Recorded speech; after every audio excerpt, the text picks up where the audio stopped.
हम अपने निवर्तमान अध्यक्ष को स्वतंत्र नहीं होने देंगे।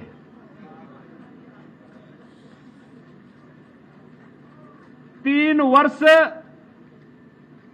और लगभग 1.5 माह कि क्यों 3 वर्ष 1.5 माह 3 वर्ष 3 महीने 3 वर्ष 3 माह उन्होंने प्रदेश में भारतीय जनता पार्टी संगठन को नेतृत्व दिया। और मैं देखता था, मैं कभी कभी उनको टोकता भी था कि भाई आप प्रदेश अध्यक्ष हैं, आप रात बिरात मत चला करिए। अभी बैठक संपन्न हुई, कहीं भी पता लगा चित्रकूट में हुई और रात में ही फिर गाड़ी में बैठ करके चल देते थे,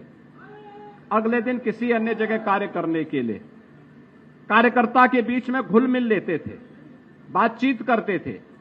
उनकी संवेदनाओं को मजबूती के साथ सरकार के सामने रखते थे और फिर उसका निवारण भी अपने स्तर पर निकाल करके हर कार्यकर्ता के मान सम्मान की रक्षा करते हुए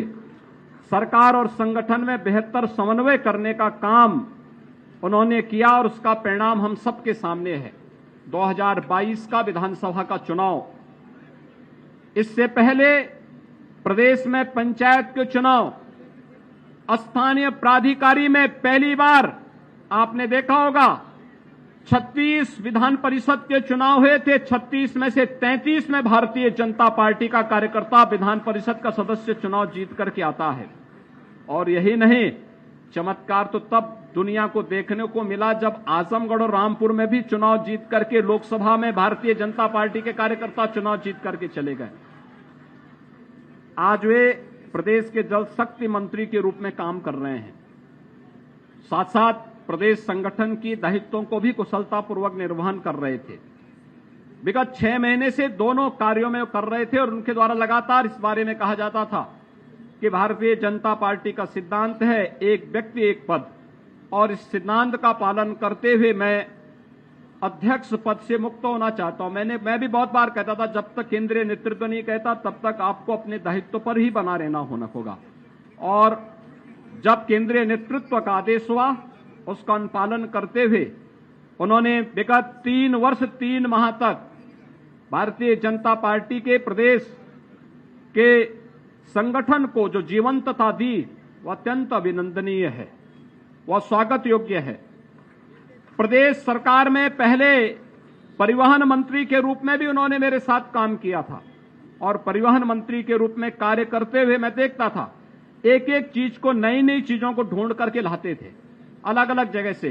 कि कभी उत्तराखंड के साथ, कभी मध्य प्रदेश के साथ, कभी राजस्थान के साथ, कभी जम्मू और कश्मीर के साथ, कभी हिमाचल प्रदेश के साथ एमओयू करते हुए उत्तर प्रदेश परिवहन निगम की बसेज वहां पर जाए और वहां से बसेज से माध्यम से फिर हम लोग उत्तर प्रदेश के का प्रचार प्रसार करने के साथ ही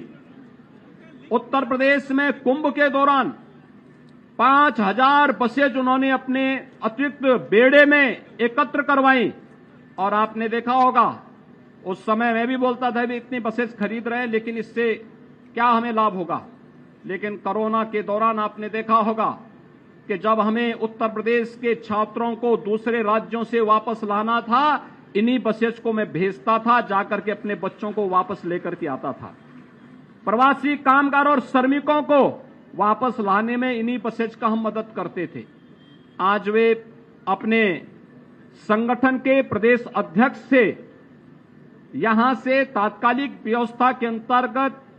मुक्त होकर के प्रदेश सरकार के मंत्री के रूप में अपना कार्य करेंगे और प्रदेश के कार्यकर्ताओं के साथ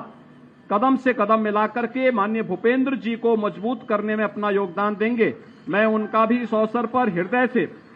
एक कुशल संगठनकर्ता के रूप में, स्वतंत्र देव जी संगठन के कार्यकर्ता के रूप में ही हमेशा जाने जाते रहे हैं। युवा मोर्चा के प्रदेश अध्यक्ष के रूप में चाहे लखनऊ की सड़कों पर कार्यकर्ताओं पर लाठी बजवाने से लेकर के अन्य तमाम कार्यक्रम करवाने का कार्य अक्सर होता था। विपक्ष की सरकारें होती थी और लाठी नहीं चटक रही तो स्वतंत्र देव जी जरूर चटकवा देते थे, लेकिन आज वह अपने प्रदेश अध्यक्ष के दायित्व से मुक्त होकर के भूपेंद्र जी को मजबूत बनाने में संगठन में अपना योगदान देंगे। प्रदेश सरकार के कार्यक्रमों को लेकर के, केंद्र और राज्य सरकार के कार्यक्रमों को लेकर के आगे बढ़ाने में उनका जो योगदान है वो अत्यंत सराहनीय योगदान है। अब वो एक बड़े मिशन के साथ चल रहे हैं कि हमें अगले कुछ वर्षों के अंदर हर घर में शुद्ध पेयजल उपलब्ध करवाना है और हर खेत में पानी उपलब्ध कराना है। और इस बड़े कार्यक्रम का उत्तरदायित्व इस समय निभा रहे हैं। मैं इस अवसर पर उन्हें भी एक अच्छी पारी के लिए हृदय से बधाई देता हूं और प्रदेश में विधानसभा चुनाव में जो मेहनत और जो परिश्रम कार्यकर्ताओं के साथ उन्होंने की, उसका परिणाम है कि आज प्रदेश में भारतीय जनता पार्टी पहली बार दूसरी बार लगातार अपनी सरकार बनाने में सफल हुई।